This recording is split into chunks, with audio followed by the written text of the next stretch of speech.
Next,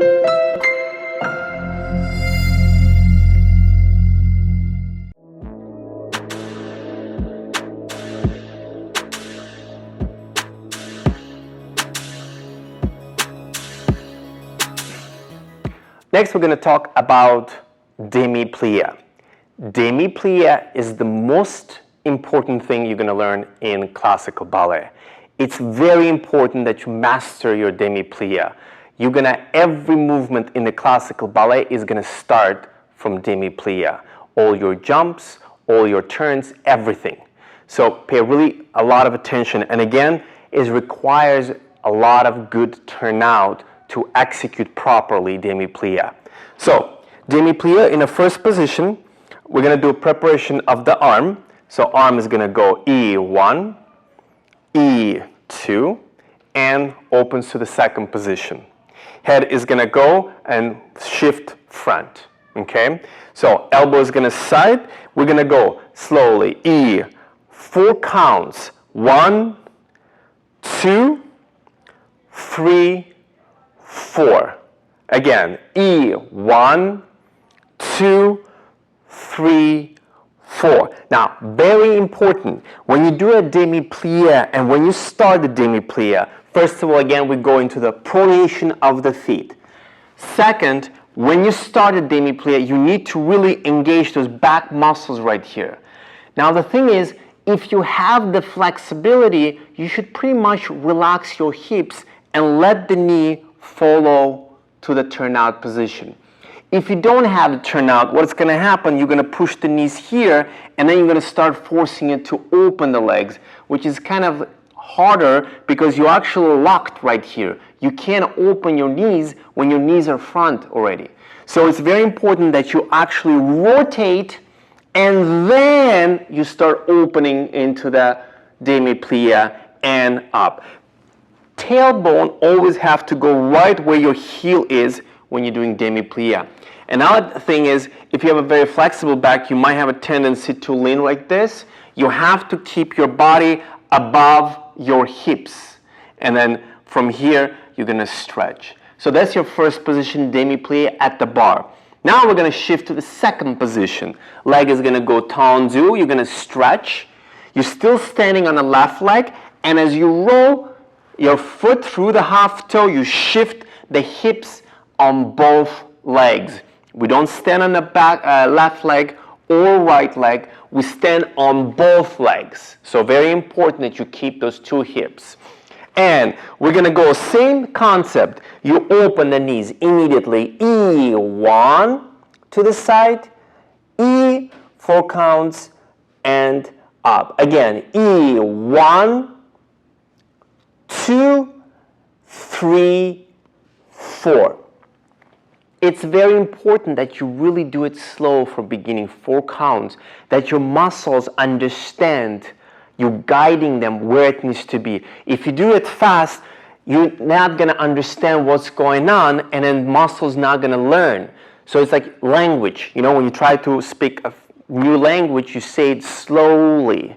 And then you slowly, when your mouth gets used to your muscles, you start speaking faster and faster and faster. The concept of the classical ballet is pretty much the same thing. It's a new language for your body. Okay? Now, next, we're going to shift into the, from here, tendu, which is we know already how to shift. E, head is going to go 1, and shift 4th position. Again, the 4th position, most difficult plie. So, left arm, again, it has to be in front. Right hip has to be back. Now, you see how I keep that hip and then she's opening the shoulder, which is this hip and this shoulder have to be matching together. And the straight line has to go right hip between the legs. So again, we don't shift here or here. We stand on the both legs. All right, so we're going to do it demi-plie in the 4th position. Again, both knees going to open. Do not lift the heels. Try not to see what she's doing right here. She's rolling. We want to keep that up. And from the hip, not from your knees, from the hip, you have to rotate immediately to the side, trying to keep the hips in place. Now, if you look at the mirror and you see your left butt cheek, That's incorrect. You have to hide with your right hip so nobody can see that, okay? It means your hips are aligned with your shoulders.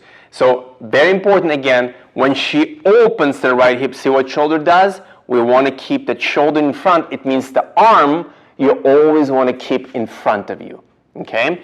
So from here, E, tendu, E, close, fifth position. Very important, guys. One more time, go from the fourth position to fifth. E goes tendu, that you do not push the hip here or front. You stay very tall, 90 degrees from the floor, your leg, and then you pull through the half toe, E, close, fifth position. So you really need to elongate on your supporting leg when you're going up, okay? So again, keeping here, we still have that hip front. Yeah, there we go. And we have to open that knee. Now, you want to feel with your thighs crossing, not pushing the knees against, she's doing that a little bit, but really crossing from the thighs, squeezing the butt, yeah, not sticking that out too much and not tacking too much, but keeping the hip placement. That's why we have a belt, so you're standing in a really proper position. Okay, body again up a little bit, long neck, and goes demi, one, press, press, press, E, stretch. Very important that you open the left. When you open the left, right side wants to go forward, and you have to open the right side. Very important, guys.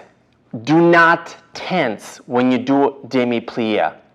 You literally have to relax your hips for them to open, but you need to find how to use those back muscles to push those knees back. Now, again, you have to be either very flexible in butterfly or do our stretch class where we talk about how to really find those muscles. You never done this, it's the first time for you, so you have to find those muscles, and teacher should guide you, let you know if you're using them properly or not using them properly. So make sure you really go through that. E, we're going to go demi again. One, keeping right hip, and stretch, and we're going to finish allongé, E, close head. One more time. Arm goes allongé, E, head down, E, up. So that's the demi-plie for Vaganova level 1.